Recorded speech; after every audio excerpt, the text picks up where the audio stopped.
Lonceng cing mengenal kayak orang Nasrani, kayak orang yang Kristen, ya kan? Mereka mencabut lonceng untuk memanggil orang ke gereja. Nah, akan tetapi seorang sahabat yang bernama Abdullah bin Zaid pada malam itu bermimpi si jin melihat seseorang membawa lonceng. Tamimpi ini kan sahabat yang tamimpi di dalam itu melihat orang ada membawa lonceng. Lalu si jin takutnya jualkan lonceng kan? Ujar laki-laki yang di dalam mimpi yang membawa lonceng itu kisah apa? Kisah apa itu? Membawa lonceng boleh. Lalu ujar sahabat Abdullah bin Zaid tadi menjawab, kami hendak memakai desain mengiau ulang sembahyangan. Hendaklah ujar yang membawa lonceng dari aku lajari yang lebih baik daripada itu. Nah, apa ujar sahabat Abdullah bin Zaid?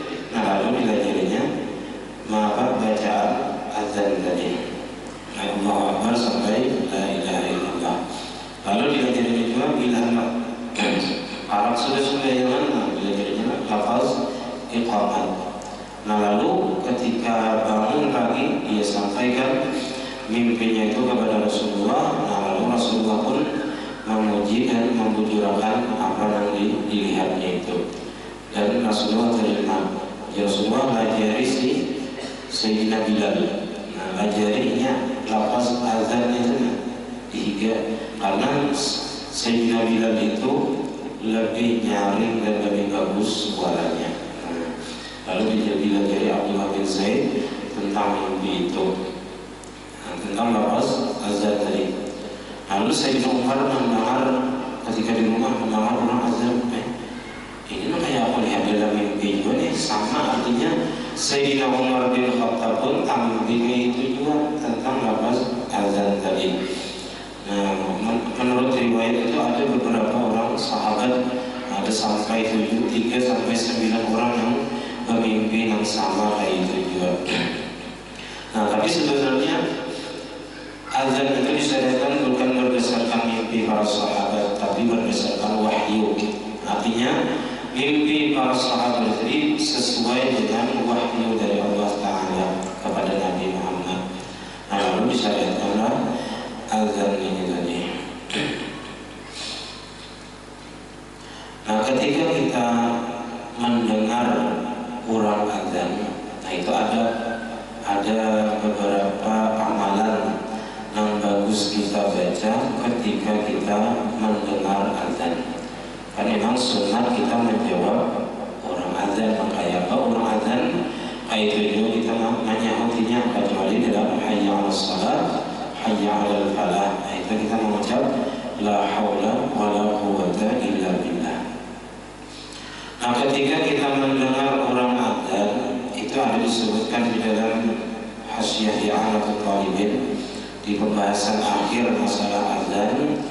Ujar sidin disebutkan di pinggir kitab Maqamatul Hariri. Nah, bunyinya kayak ini: man qala hina yasma'ul mu'adzinu, siapa yang membaca ketika mendengar orang azan. Apa yang dibaca ketika mendengar orang azan? Marhaban bil qaili adlan, marhaban bis salati ahlan. Bacaannya Anda baca marhaban bil qaili adlan, marhaban bis salati ahlan. Itu fadilatnya ujar sidin katabawahu lahu alfi hasanatin. Allah Ta'ala catat, Allah Ta'ala tulis bagi orang yang membaca marhaban bil qaili adlan, marhaban bis salati ahlan, itu 1.000.000 kebaikan. Banyak pahalanya, ya kan? Pahala membaca Inggris 1.000.000 kebaikan dituliskan. Wa maha anhu alfi sayyi'atin, Allah hapuskan baginya 2.000.000 kejahatan, 2.000.000 dosa-dosa kecil. Wa rafa'a lahu alfi darajatin, Allah angkat baginya 2.000.000 derajat. Jadi kerjaannya handal tapi pahalanya benar. Jadi misalnya orang baca Allahu Akbar, Allahu Akbar, nah kita baca Allahu Akbar, Allahu Akbar, marhaban bil qaini adlan, marhaban bis salati ahlan. Enggak bisa tenang bacanya. Nah kemudian ketika mendengar ulang orang membaca asyhadu anna Muhammadar Rasulullah, biasanya ada nama mengucap jari tangan, ya, ibu jari tangan, lalu menyatukan ke mata. Nah itu juga ada fadilatnya. Itu di dalam kitab Asy-Syarani bunyinya, barang siapa yang mendengar perkataan muadzin asyhadu anna Muhammadar Rasulullah lalu ia membaca marhaban bihabibi wa qurrati aini Muhammad bin Abdullah sallallahu alaihi wasallam. Marhaban bihabibi wa qurrati aini Muhammad bin Abdullah sallallahu alaihi wasallam.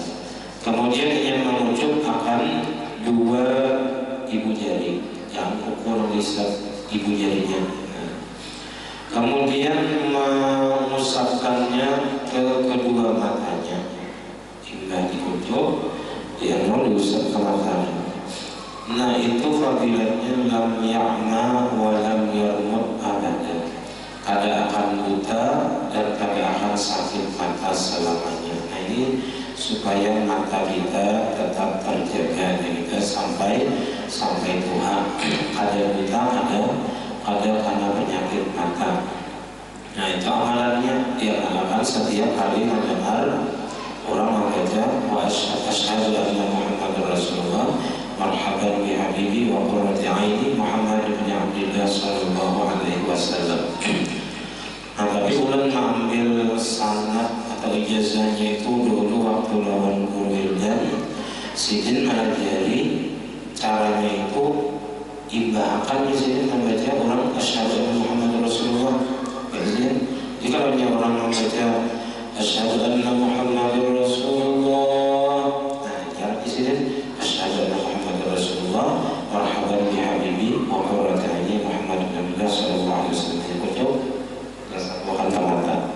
Itu sini dijelasan cara mengucap kedua ibu jari. Nah ini musalsal atau kita sangat takbirul ibhamain. Tapi takbirul ibhamain ketika azan, mengucap dua ibu jari ketika azan, ketika mendengar asyhadu anna Muhammadar Rasulullah tadi. Itu supaya jangan buta dan jangan sakit mata selamanya. Nah bagi orang yang azan ini pun mempunyai kelebihan yang luar biasa. Orang azan ini pahalanya lebih ganal daripada sembahyang berjamaahnya. Nah, sembahyang berjamaah kita ini, sembahyang berjamaah ini hukumnya fardu kifayah. Artinya kita mengakui berjamaah ini menggugurkan kewajiban yang lain yang kadang berjamaah. Maka ada berusaha kita kadang berjamaah itu sebab kita menggawi berjamaah. Nah pahala orang yang azan lebih ganal daripada yang berjamaah tadi. Nah, sembahyang berjamaah hukumnya fardu kifayah, sedangkan azan hukumnya sunat kifayah. Sunat kifayahnya seikung dan azan cukup baik sudah ada sana sama kawan azan. Nah itu sudah menggugurkan kesunatan yang lain. Nah azan tadi meskipun sunat itu lebih gondang pahalanya daripada sembahyang. Bahkan sembahyang fardu ain pun seperti sembahyang Jumat itu orang azan Jumat lebih gondang pahalanya daripada yang sembahyang fardu Jumatnya. Nah berjamaahnya kan. Nah karena Allah Ta'ala berfirman wa man ahsana qawlan mimman da'a ila Allah wa 'amila shalihan wa qala innani minal muslimin. Dan tidak ada yang lebih bagus ucapan selain orang yang mengajak kepada Allah. Orang yang azan itu mengajak kepada menghadap Allah Ta'ala, mengajak orang lain kepada beribadah kepada Allah, memberitahu orang lain tentang masuknya waktu sembahyang. Wa kalimatuhu 15 kalimatan. Kalimat azan itu ada 15 macam, ada 15 kalimat. Wa hiya ayyaqula Allahu akbar arba'an. Allahu akbarnya 4 kali. 4 sudah. Asyhadu an la ilaha illallah 2 kali. 6 sudah. Asyhadu anna Muhammadar Rasulullah 2 kali. 8. Hayya 'alas shalah 2 kali. 10. Hayya 'alal falah 2 kali. 12. Allahu akbar 2 kali. 14. La ilaha illallah sekali. 15. Wa amal iqamatu, adapun iqamat, kita nyambut iqamat gitu ya, pada bahasa Arabnya iqamat. Wa hiya dzikrun maksusun, yaitu zikir yang dikhususkan. Yakunu sababan, jadilah ia sebab lil qiyami ilal maktubah, bagi melaksanakan kepada sembahyang fardu. Wa kalimatuha 11 kalimatan. Kalimat iqamat itu ada 11 kalimat. Wahia, yaitu Allahu akbar tuqalu marrataini. Allahu akbar 2 kali. Asyhadu an la ilaha illallah sekali. Asyhadu anna Muhammadar Rasulullah sekali. Hayya 'alas shalah sekali. Hayya 'alal falah sekali. Qad qamatis shalah tuqalu marrataini. Qad qamatis shalahnya diucapkan 2 kali. Allahu akbar tuqalu marrataini, diucapkan 2 kali. La ilaha illallah tuqalu marrataini, la ilaha dikatakan 1 kali. Pada bayyana bidzalika, maka jelaslah dengan yang demikian, anna mu'dhamal adzani masna, bahwasanya kebanyakan azan itu 2-2. Masna itu 2 kali, 2 kali. Kebanyakannya 2 kali. Ya, asyhadu an la ilaha illallah 2 kali, asyhadu anna Rasulullah 2 kali, hayya 'alas shalah 2 kali, hayya 'alal falah 2 kali. Wa minhum ma huwa arba'un, di antara azan itu adalah 4, yaitu at-takbir di awalnya kami taqaddama. Wa ma huwa wahidun, dan ada juga yang kalimat itu 1 kali. Wa huwa at-tauhid akhirahu, yaitu kalimat tauhid la ilaha illallah di akhir azan. Wa mu'dhamul iqamati ifrada, dan kebanyakan iqamat itu sekali-sekali. Wa minhum ma huwa ithnani, di antara iqamat itu ada juga 2 kali. Wa huwa takbir, yaitu takbir awwaluha wa akhiruha, di awalnya dan di akhir iqamat. Wa qad qamatis shalah, dan 2 kali juga qad qamatis shalah. Sunnah adzan wa iqamatun, disunnahkan adzan dan iqamat di khabaris sahihaini, karena ada hadis yang diriwayatkan dari Imam Bukhari dan Muslim. Ujar Nabi, idza hadaratis sholatu falyu'adzin lakum, apabila sampai waktu sembahyang maka hendaklah azan bagi kamu. Hendaklah azan bagi kamu, ini sunnah, dalil kesunnatan azan. Wa li khabari Abi Dawud, dan karena ada hadis yang diriwayatkan dari Abu Dawud, wa taqulu idza qumta ila shalah Allahu akbar ila akhir iqamah. Dan engkau, nah ini dalil iqamah, apabila hendak melaksanakan engkau kepada sembahyang, hendak qamatnya, nah maka engkau baca Allahu akbar sampai akhir iqamah, sampai la ilaha illallah. Nah, kesunatan azan dan iqamah ini li dzakarin, bagi laki-laki ya. Sunat azan dan iqamah. Walau munfaridan, walaupun dia sembahyangnya surangan. Ada orang sunat juga azan dahulu, hanya iqamah, hanya sembahyang surangan. Kita jarang ini sembahyang surangan langsung aja. Ada juga azan, ada juga iqamatan. Issolati, dengan sembahyang surangan, sembahyangnya tetap disunatkan azan dan iqamah. Isahra atau ghairiha, di tanah lapang ataupun di tempat lainnya selain tanah lapang, di halaman, di rumah, di masjid, di mana-mana. Bila hendak sembahyang, walaupun surangan, sunat azan.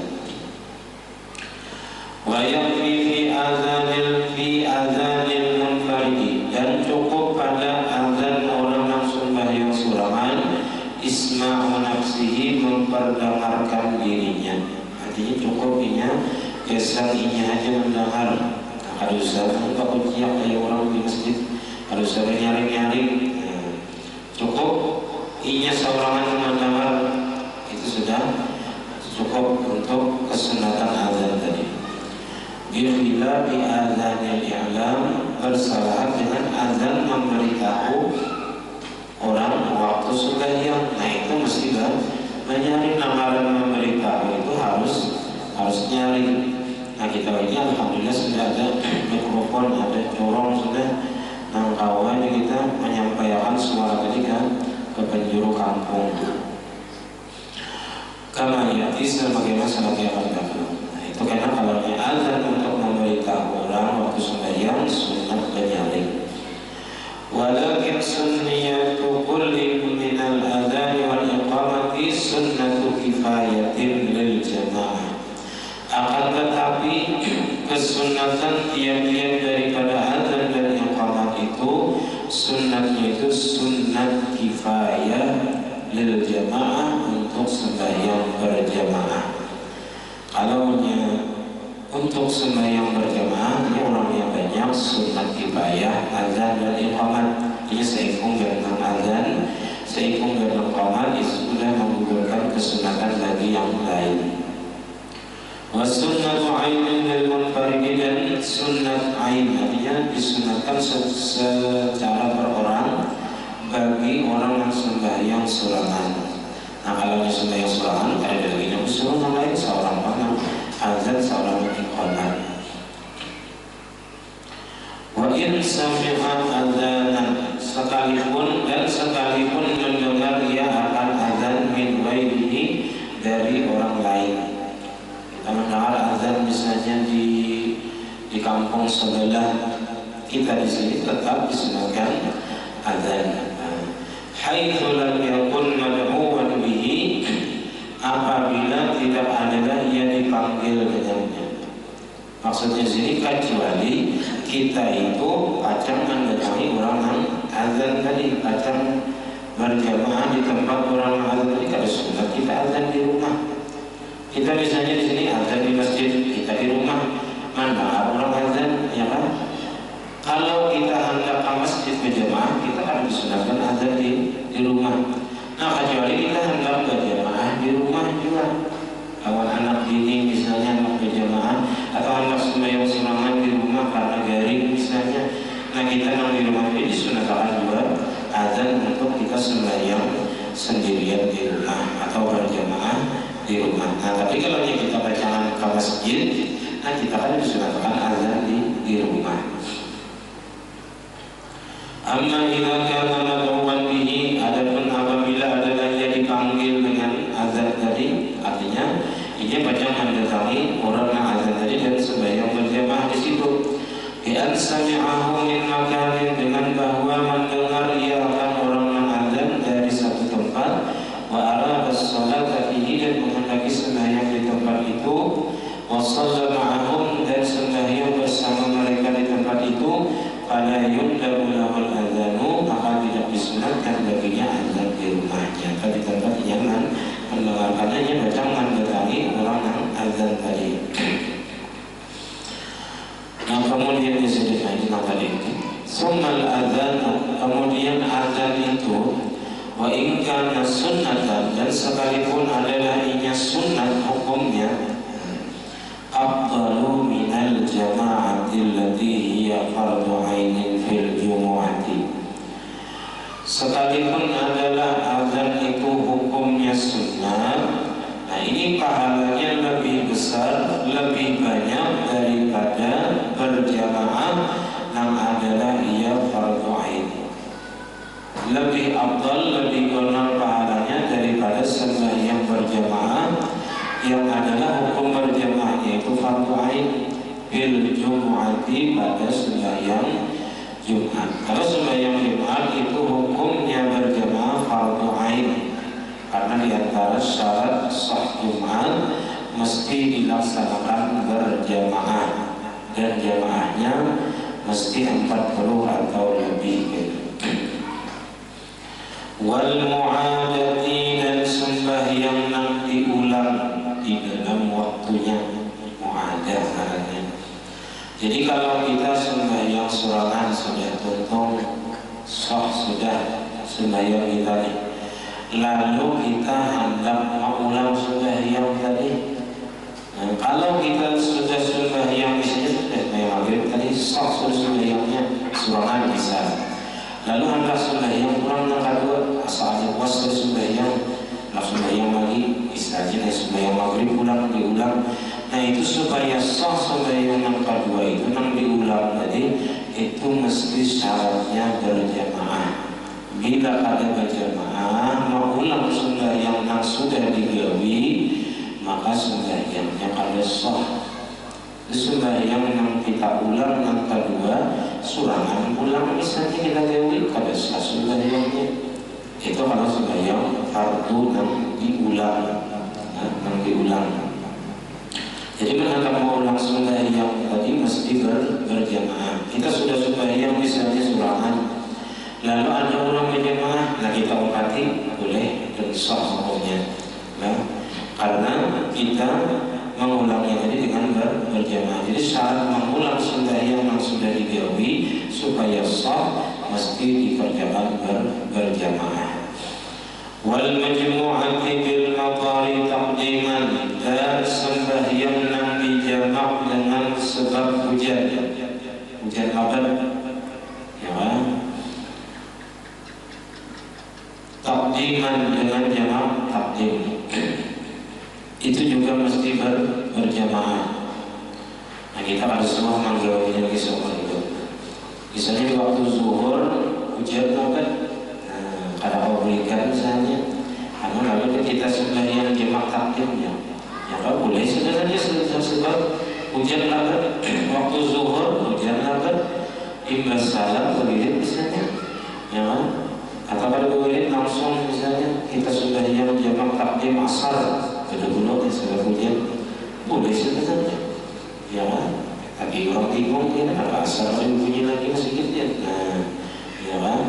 Ada sudah yang saya sembahyang jamak takdim sebab hujan. Tapi kita ini kadang-kadang juga sembahyang di dalam waktunya masing-masing. Cuma seandainya dilaksanakan boleh aja jamak takdim sebab hujan. Kalau boleh jamak takhir kan, dan syaratnya mesti berjamaah. Kalau boleh serangan sembahyang jamak takdim sebab hujan ini. Wa fil manduri jama'atuha, dan pada sembahyang yang dinazarkan berjamaahnya, ini fardu ain juga. Artinya wajib seseorang itu melaksanakan berjamaah disebabkan dia bernazar. Ya, aku bernazar di sembahyang berjamaah selama sebulan. Nah, wajib itu sembahyang berjamaah selama sebulan, dan wajib berjamaah. Wa fardu kifayatin, dan lebih gana daripada sembahyang fardu kifayah, yang jamaahnya fardu kifayah. Bima ada dalika, pada sembahyang yang selain yang demikian itu, minal maktubati, daripada sembahyang fardu, sembahyang zuhur, asar, maghrib, isya, subuh. Nah itu hukumnya fardu kifayah. Agar pahala orang yang azan tadi daripada pahala berjamaahnya, Bahkan di dalam kitab lain itu disebutkan juga azan ini lebih kenal pahalanya daripada jadi imam. Meskipun digabung antara iqamat lawan jadi imam misalnya, iqamat dan jadi imam tetap lebih kenal pahala azan, lebih kenal pahala azan. Ujar Nabi, al-muadzinu yughfaru lahu madda sawtihi. Orang yang azan itu diampuni Allah Ta'ala sepanjang sejauh suaranya berkumandang. Makin nyaring, makin kenal pahalanya, makin banyak dosa yang diampuni. wa yashhadu lahu kullu rabbin wa yabisin, dan menjadi saksi baginya tiap-tiap nang karing dan nang basah dan nang karing, ya tanaman tumbuh-tumbuhan nang mendengar orang azan itu menjadi saksi karena hari kiamat. Ulun mendengar ya Allah ini azan.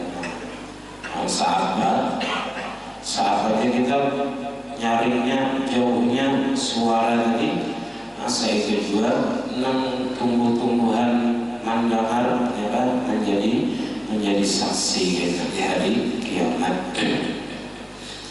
Tambah lagi ujar Nabi, "Lau ya'lamun nasu ma bil nida'i was-saffil awwali lastahammu alaih." Seandainya mengetahui manusia fadilat yang terkandung pada azan dan shaf pertama, niscaya berundi mereka itu atasnya.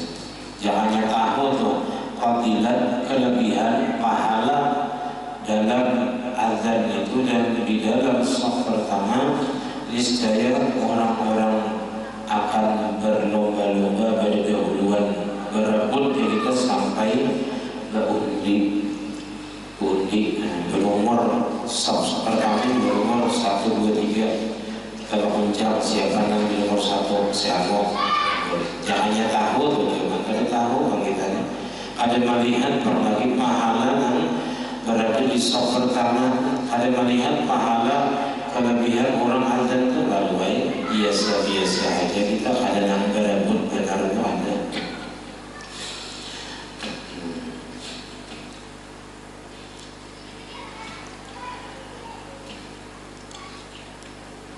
Bahwa minas sunnah allati fadalatil farda,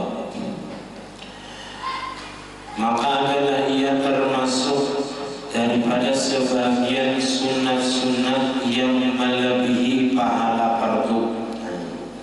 Jadi memang kaidah asalnya al-fardu afdalu minan nafli. Nang wajib itu lebih kenal pahalanya daripada nang sunnah. Itu memang sudah kayak itu. Kaidah awalnya, kaidah asalnya itu kayak itu. Nang wajib itu secara umum lebih kenal pahalanya daripada nang sunnah. Tapi ada beberapa masalah, ada beberapa kejadian nang sunnah itu lebih kenal pahalanya daripada nang wajib. Di antaranya yaitu azan tadi. Azan sunnah sembahyang berjamaahnya ada yang fardu ain, ada yang fardu kifayah. Nah, azannya itu maksudnya lebih kenal pahalanya daripada pahala berjamaahnya yang wajib tadi. Nah, di antaranya lagi ka'inzaril mu'siri wa ibra'i, seperti memberi tempo orang yang ada mau bayar hutang, wa ibra'i, dan memberiakan hutang.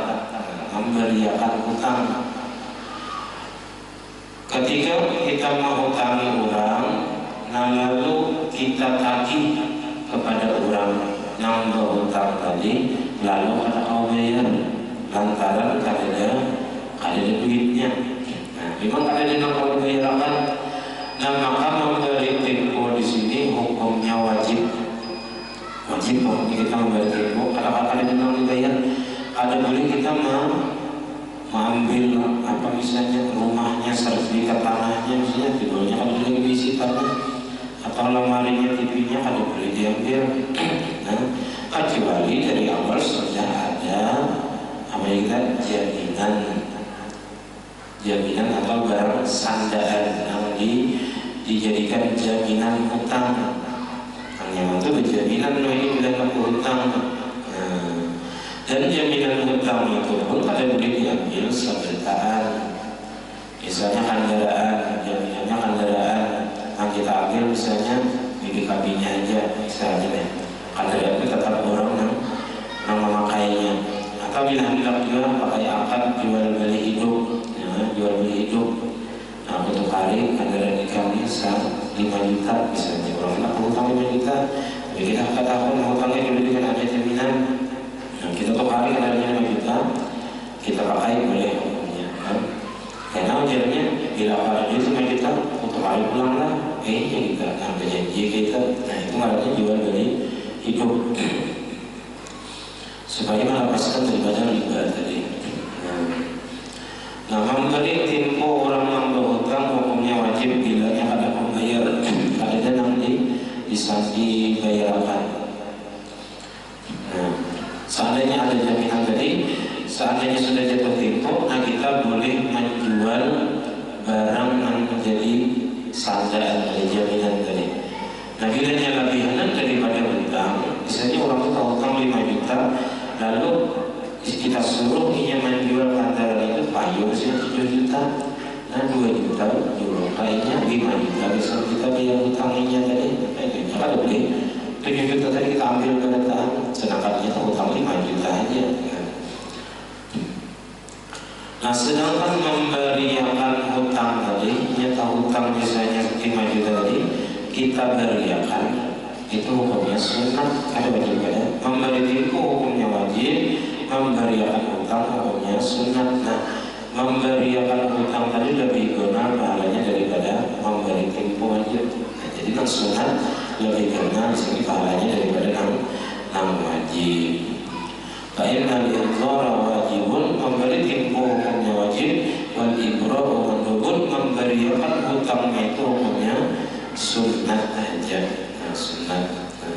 Wal ibra'u afdalu minal idhar, memberiakan hutang itu lebih afdal daripada memberi tempo. Apalagi hutang sudah berhari yang lawas itu 10.000 rupiah tahun 90 misalnya, walaupun kayak bisa juta misalnya akhirnya 10.000 ada harganya kayak 10.000 itu. Nah, beriakan ini sudah supaya apa? Supaya di akhirat kita kalau ada banyak urusan, ya itu benar. Anak Rasul ada kita urusan angkat hutang 10.000 hari. Ada jadi bulan masuk itu urusan kali ke bulan. Jadi kan hutang kita sedikit itu lebih baik diberiakan aja, didoakan aja sudah, supaya jangan terlibat banyak urusan di akhirat kena atau digenal hutangnya. Emas misalnya 5 gram per hari, kalau 5 gram ini banyak kayu sama menduitnya kan segigitannya. Yang kemudian wakam tidak Islam warabihi wabawala. Memberi salam itu hukumnya sunat, menjawab salam wajib dalam pahala memberi salam daripada menjawab salam. Walaupun wajib menjawab salam hukumnya, tapi pahalanya dengan memberi salam. Nah, ini diantara contoh yang sunnah lebih benar pahalanya daripada yang wajib. Walaupun secara umum yang wajib itu lebih benar pahalanya daripada yang sunnah. Sallallahu alaihi Al-Fatihah.